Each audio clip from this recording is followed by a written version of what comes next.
It is week 9 of the NFL season, which typically means a couple of things. One, you have got a winning roster that's maybe a win or two away from punching their ticket to the playoffs, or you're at 3-5 and you got to go on a run here if you want to make the offs. It's kind of go time, make or break.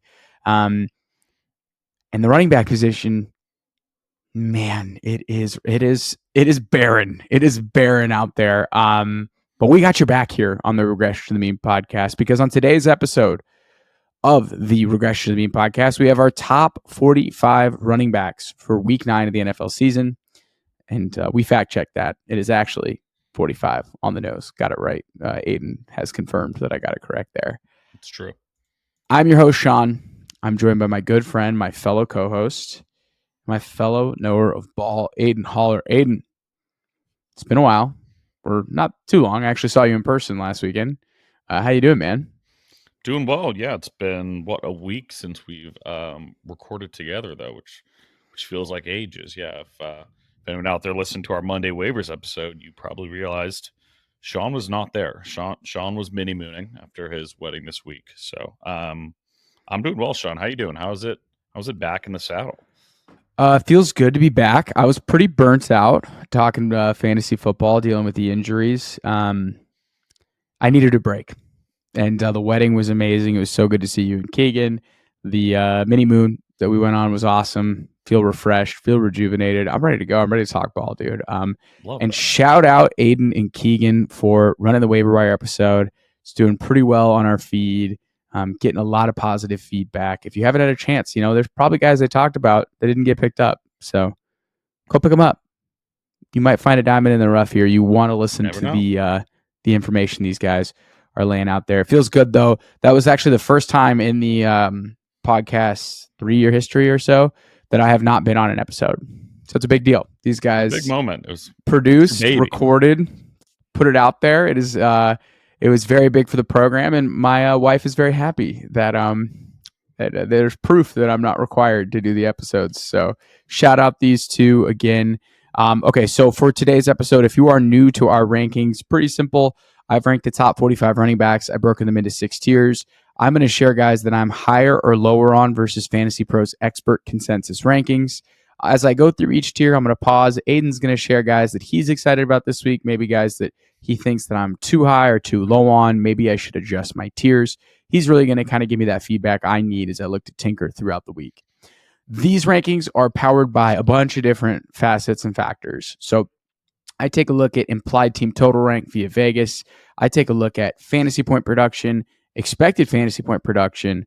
I take a look at who they're playing in terms of the opponents, how many points per game are opponents giving up to the opposing running back position. And I also have built out a couple things. So I've got the RTM score, which is basically a weighted composite score of the matchup, like how good of a play it is. The higher the number, the better. And I've also started to build out a projection system that gives you an idea of how many points this player could score in a given week. Now, I feel a little bit better about the projections on wide receivers than I do on running backs, so take it with a grain of salt.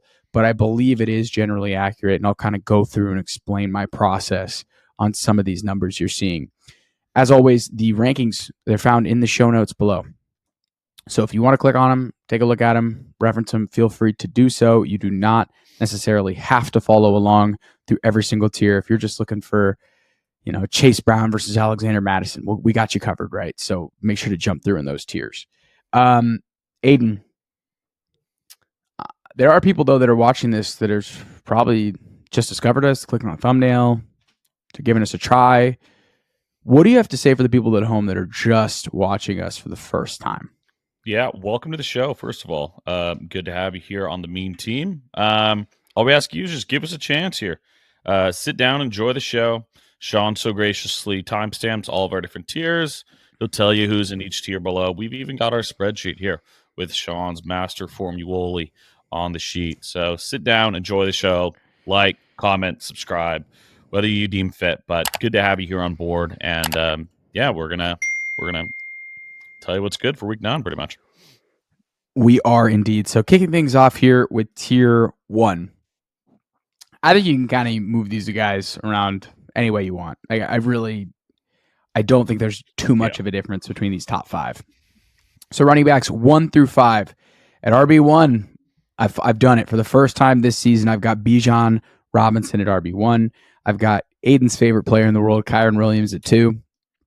Alvin Kamara back at 3. Saquon Barkley at 4. And Joe Mixon at 5. So, taking a stand on Bijan this week.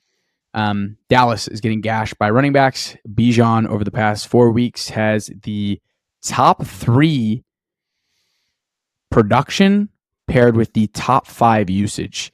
And man, everything is a screaming start for Bijan this week. I feel really good about Atlanta's opportunities to torch this banged up and undermanned Dallas defense. Man, I'm so excited for Bijan. My note here, I just feel like we're really close to Bijan's full arrival moment. He had a sick 40-yard touchdown get called back last week. He still even had a 20-point plus game. So man, I feel like we're really close to an eruption spot here for Bijan Robinson.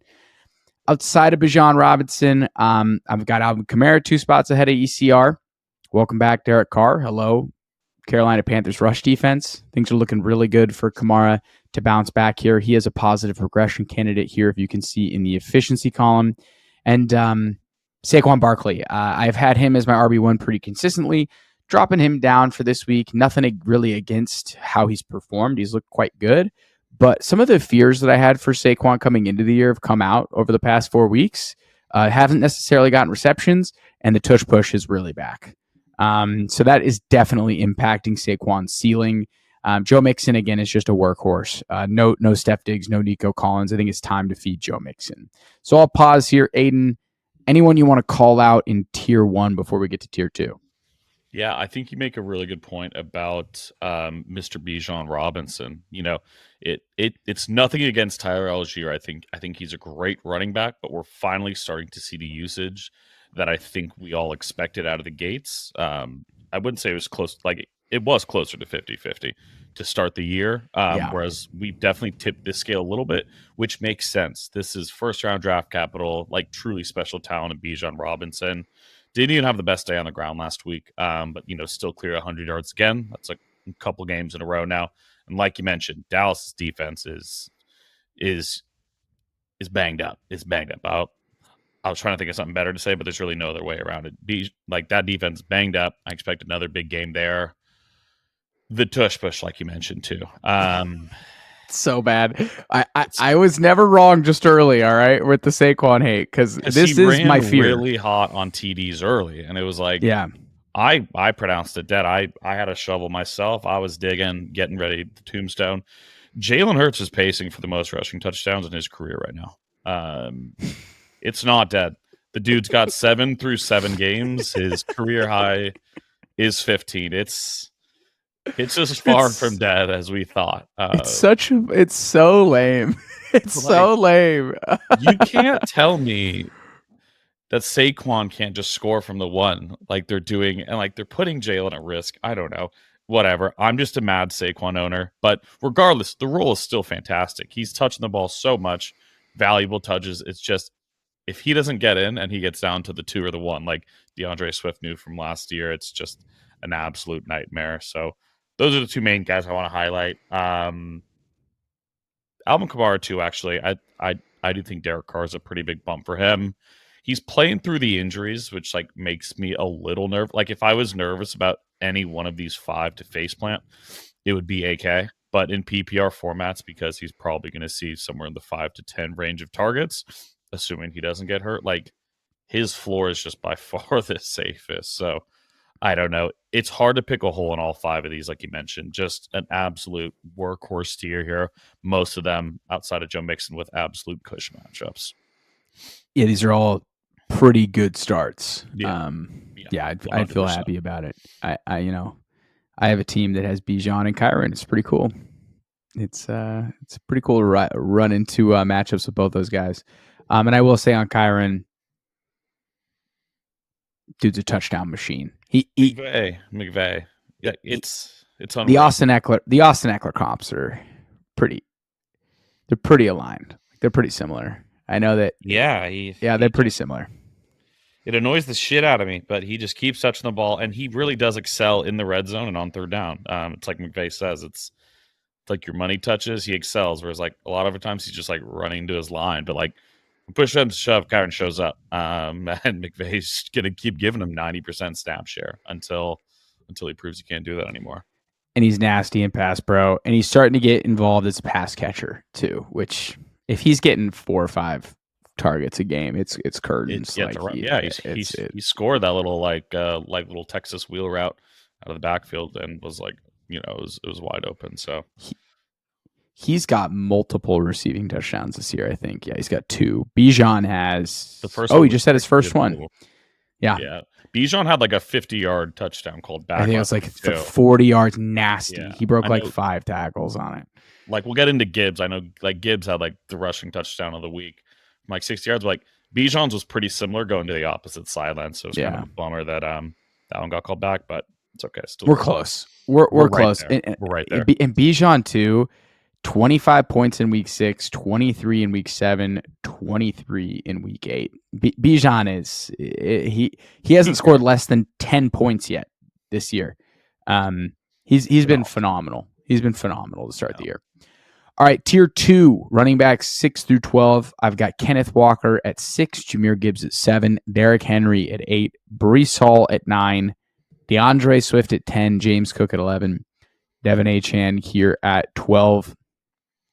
Kenneth Walker, weird game script last week, but still top 4 in expected fantasy points per game over the past 4 weeks, top 12 in production. The Rams have been a pretty soft spot against running backs. The RTM score here is pretty nice for Canine. Gotta love Jahmyr Gibbs this week playing against Green Bay. Not necessarily a cush matchup, but the guy is on fire. It's been a little bit more Sonic than Knuckles with David Montgomery banged up, and Jahmyr Gibbs shows that when they give him the most run, he might be the best running back in the league. Like it is insane how fast he is. It's craziest change of direction how talented Jahmyr Gibbs is. I got Derrick Henry here at RB8, -4 spots against expert consensus rankings. He's kind of TD dependent against a good rush defense here based off of everything I'm seeing in my spreadsheets. I'm not fading the big dog by any means, but I don't have him top 4, especially in the PPR format. Breece Hall is going to need receptions to get home. We're recording this Thursday night, by the way, just as an FYI. It's coming out Friday morning. Going to need receptions, in my opinion, to hit home. If, he breaks an 80-yard touchdown, I look like an idiot. Awesome. I've got Breece Hall on fantasy teams, and I need it. DeAndre Swift, workhorse. The Bears had no business being in that game, and he kind of was just like, no, I'll try and win you this game. Like, that was a put the team on my back DeAndre Swift performance, and I didn't have that on my big O card here with Swift, but he's a great matchup against Arizona this week. One of the best RTM scores on the slate. I do not see the usage being I don't see it trending downward. Like, Roschon gets some looks at the goal line, but there's no point to deviate from Swift considering how well he's played. And then James Cook, good matchup here against Miami. They've given up the 9th most fantasy points to running backs. He's top 10 in production over the past month. He continues to be an efficiency outlier. And then Devin Achane, welcome back, sir. The man has scored like over 24 fantasy points per game with Tua in the lineup. I'm expecting a similarly strong performance against a Buffalo front that has gotten gashed by running backs this season. Aiden, I'll pause. Anyone here in tier 2 speaking your language? Anyone I'm missing out on? Would love to know your thoughts. Yeah, there's 3 guys I want to touch on. One, Derrick Henry. The ladder lives on. Every week, insane. It's just like it's such a kick in the face. Me or the team here did not do the Derrick Henry touchdown ladder, as you'd be a pretty rich man at this point. The second one I want to highlight is DeAndre Swift. Like you said, the usage has just been phenomenal. 100 plus total yards in 4 straight games since Twitter just completely bullied him. I don't really know what happened the first 2 weeks, but DeAndre Swift looks incredible, both as a pass catcher and as a rusher. Has a top 5 matchup this week against Arizona. I think this offense as a whole is kind of going to be playing with a chip on their shoulder, as that game last Sunday really shouldn't have been that close, but the offense was just disastrous. So I expect him to keep going. And then I think we can make a case for Devon Achane to be close to the top of this tier, to be completely honest. I think we knew once Tua came back, it was wheels back up. We had I forget that one scene, but it's just like was it Dragon Ball Z when the dude's just like hibernating in the little cyro chamber or whatever. It felt like we were just waiting for Tua to return. And oh my God, yeah, welcome back, dude. 97 yards on the ground, 50 more through the air with a tutty. Like, it's running back one, like top 5 type stuff when Tua's healthy. So really excited. This is another good matchup too, against Buffalo. Ideally, they're right around tied or trailing most of the game, which is pretty ideal for a good game script for Devon Achane. So I would expect his ECR will continue to climb week over week with Tua now back in the fold for the second week in a row. So don't be surprised if he's they got the Rams the next week. That's fine, but don't be surprised if he's closer to around 5 in ECR next week. I don't want to jinx it. No, that's fair. I was like, I'm going for it. I don't want to jinx it. I don't want to, I can't get hurt again. I didn't want to jinx it. But yeah, all these guys are great plays. I feel really good about these top 12 in PPR. I'm trying to think if anything else is worth calling out here. Nah, man, you're playing these guys. Yeah, you're lucky to have them if you got them on your squad. All right, tier 3 here, running backs 13 through 19. I've got Kareem Hunt, Jonathan Taylor, Aaron Jones, Josh Jacobs, Brian Robinson, David Montgomery, and James Conner. All right, I'm taking a stand here on Kareem Hunt. I've got him 3 spots ahead of expert consensus rankings. The Kansas City Chiefs have the 3rd highest point total on the week. He has top 7 usage, top 11 production over the past month. Tampa Bay is giving up the 11th most fantasy points per game to running backs. Kareem Hunt, baby. It's a meat and potatoes grinder situation here, but that's somebody I'm dying to play if I have him. I'll take kill to have Kareem Hunt. 20. I'd kill for 20 carries right now. I don't care if he gets me 60 yards. I'll just take the ops, and that's what you're getting here with Kareem Hunt. Other call-outs here, I think Josh Jacobs has a really interesting matchup. It's a tough one, but his usage has been phenomenal over the past month, and the production has followed. I'm very curious to see Jordan Love's status. He's been a limited participant. He seems like somebody who really likes to get out there and grind out the injury. I don't know, man. He seems very injured. They've got a bye week the following week. It could make sense to bring in Malik Willis, and if they do that, the rush rate is going to go through the roof with Jacobs. So definitely something to keep an eye on. I'm excited about Brian Robinson this week. The Giants defense has gotten gashed by running backs pretty regularly over the past few weeks. This is a good bounce back op for him. And David Montgomery, again, this has been a Jahmyr Gibbs month. I feel like the first month of the year was kind of a David Montgomery month. So we'll see how this plays out, but he is kind of sliding now back down into firm RB2 territory when he was flirting with RB1 status for a bit. I will pause here, Aiden. Any thoughts on tier 3? Yeah, I think good call out was with Josh Jacobs. The last couple of weeks have been really promising. I think we were harping on it. Like, the usage was really good early too. He just wasn't scoring touchdowns. And now we're starting to get some touchdowns the last 3-4 weeks. And we're seeing him climb pretty quickly up to RB10 on the season. So yeah, I don't know what's more beneficial, whether it's Jordan Love or Malik Willis playing. I think like his role is so firm in that offense, but Malik Willis probably means more touches for Josh Jacobs. So keep an eye on that one, but pretty firmly running back 2 here.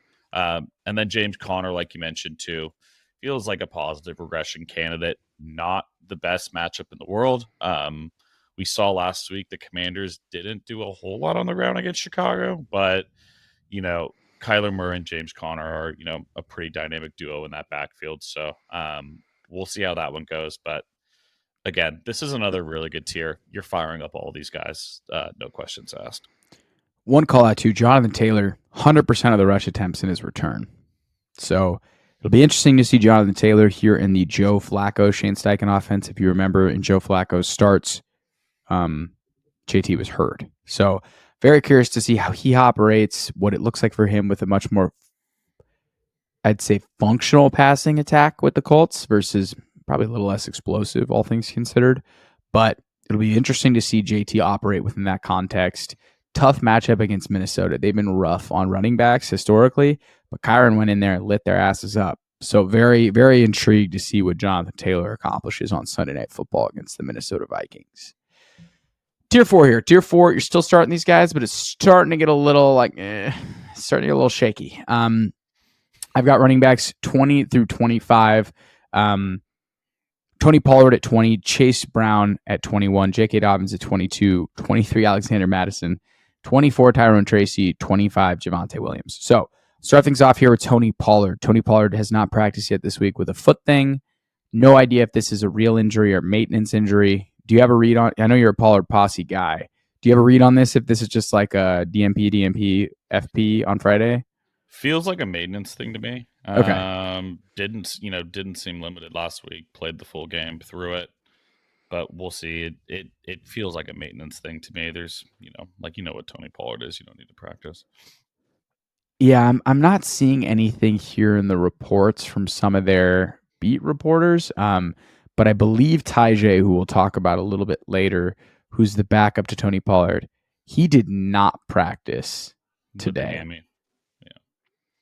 So that is very interesting. We'll keep an eye on that. That could mean a setback for Tajay Spears, but we'll get to that a little bit later on. Chase Brown, he has a juicy matchup here against the Raiders. He has kind of ascended as the lead back, has not really done much with it, but he's kind of the back in this offense.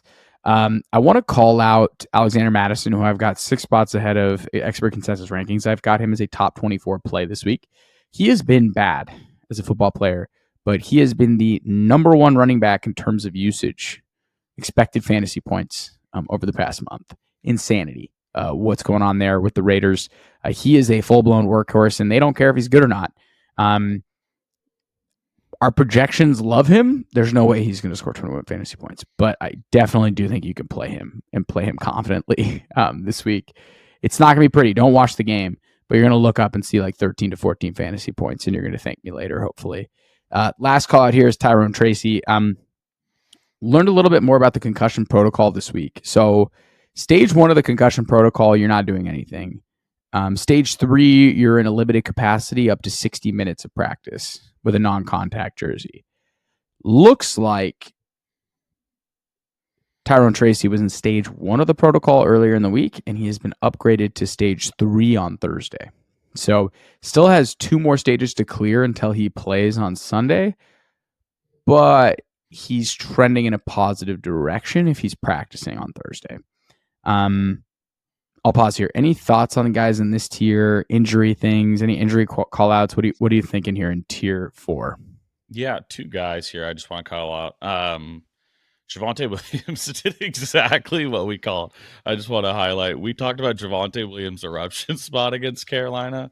If it wasn't for 4 catches, which went for 8 yards, like this is an absolute face plant. He finished with 9.2 points as Bo Nix looked like the next coming of John Elway. That was just absolutely ridiculous. So unfortunately, it doesn't get much easier either.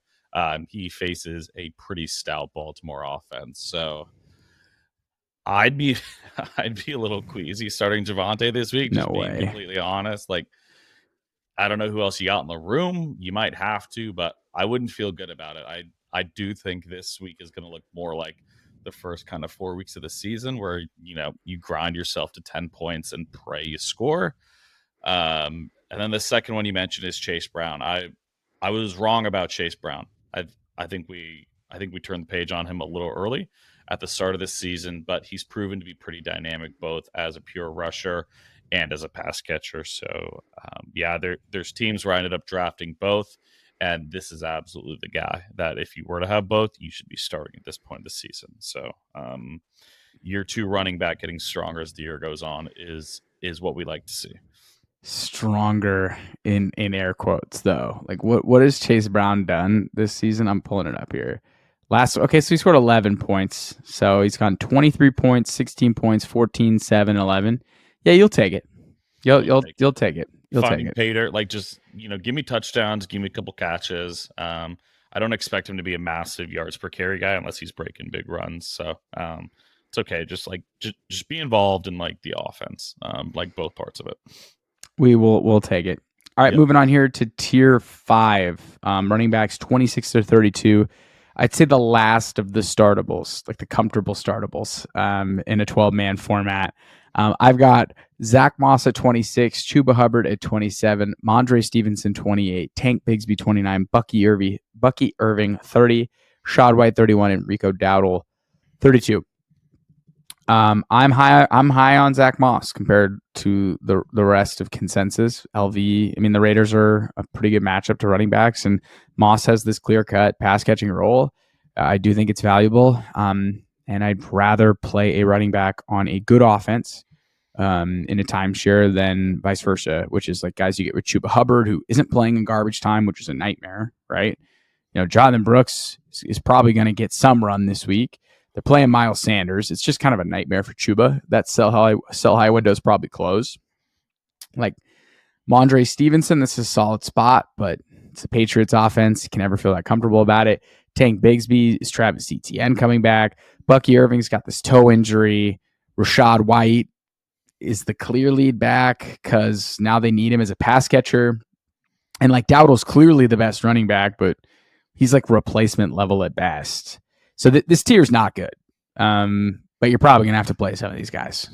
So I don't know, man. Any thoughts on tier 5 of running back here for week 9? Yeah, this is a tough one. I want to highlight the Bucky Irving one. Came out today that he's just going to gut through the toe injury all season. Like, I'd really like for them to just sit him down personally.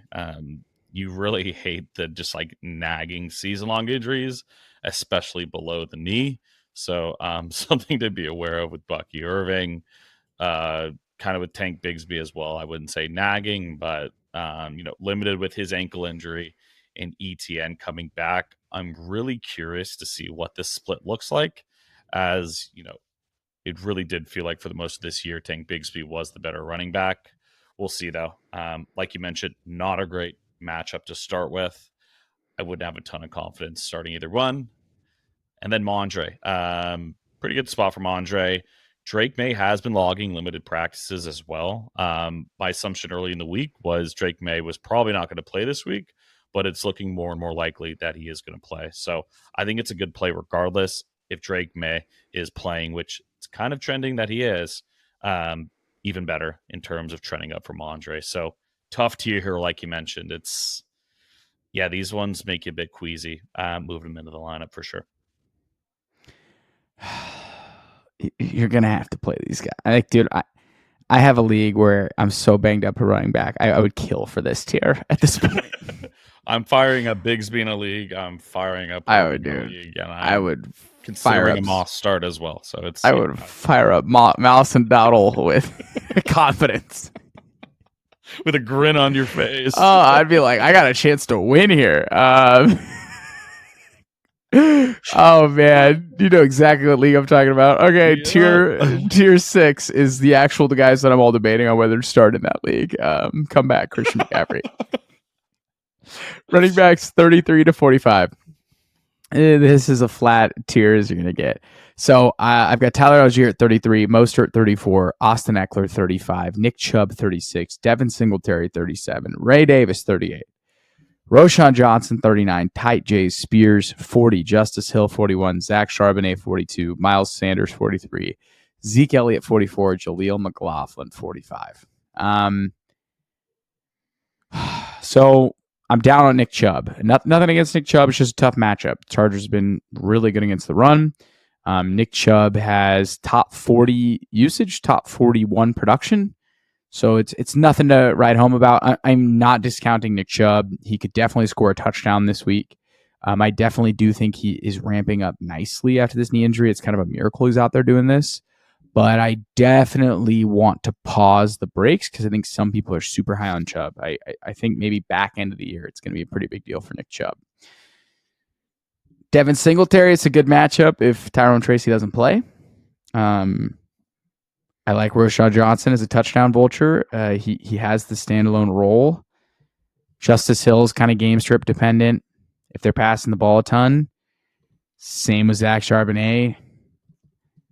And Zeke is just kind of a TD vulture. This is rough tier, dude. I guess Ray Davis is pretty sweet against Miami. I'll pause. Anyone in this tier speaking your language? Yeah, this is kind of like the pray for a touchdown tier. I did want to highlight Raheem Mostert's stat line last week, as it did make me vomit as an Achane owner. Like, the fact that Achane came back and so did Mostert in like the most like true forms of both of them, 9 carries and 19 yards and 2 touchdowns. He had no business scoring 16 fantasy points. It was absolute crime what he did. And then you look at, Roschon Johnson, 1 yard touchdown last week. Charbonnet's a bet for a touchdown. Tyler Algier, bet for a touchdown. So, yeah, I don't know. Like I said, this is pray for a touchdown tier, minus maybe Eckler, who's got some pass catching, Tajay as well, but kind of trending towards not playing himself. If Tajay plays, then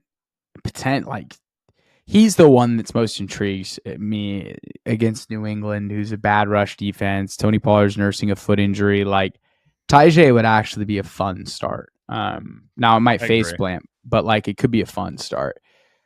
There's not a lot of fun in this tier. No, this is not. This is like you're happy. I mean, like, if you get weirdly enough, Miles Sanders is interesting. Like, but again, that is not fun. Like, we're talking like it's the fourth quarter, they're down 30 points, and it's Miles Sanders getting checkdowns from Bryce Young. That's the vibe I'm talking about. So like, no one wants to root for that. There's Eckler's. Also, I did want to chime in on the Sanders play. Is it is like Jonathan Brooks? There's a good chance he's playing this week. Correct, right? I've seen he was full participant throughout the week. He's been ready, bro. Like, they're just slow playing this. Like, I get it, I guess. Like, they want to take it slow. I think he's playing this week would be my guess. But well, if he doesn't, his practice window is closed. He cannot. Like, if he's not promoted to the active roster, his season is over. Because it's 21 days. Window, yeah, I believe so. Like, how long ago? Maybe Did they have to activate him? Yeah, then they're 100% going to activate him. But are they going to play him? He might get like 5 carries. Like, this might be the biggest slow play of all time. But shit, man, if you're pacing to be the first overall pick again, you don't have a ton of incentive. But they got to see what they have. They got to see what they have in him, though. For sure. Like, you don't have to give him 20 carries in his first start back, but you should definitely have a game or two by the end of the year where you're like, he touches the ball a dozen times. Yeah, letting him be a workhorse for a game or two and see how he holds up. Like, so, I mean, they do have the week 11 bye. I do anticipate those final 5-6 games.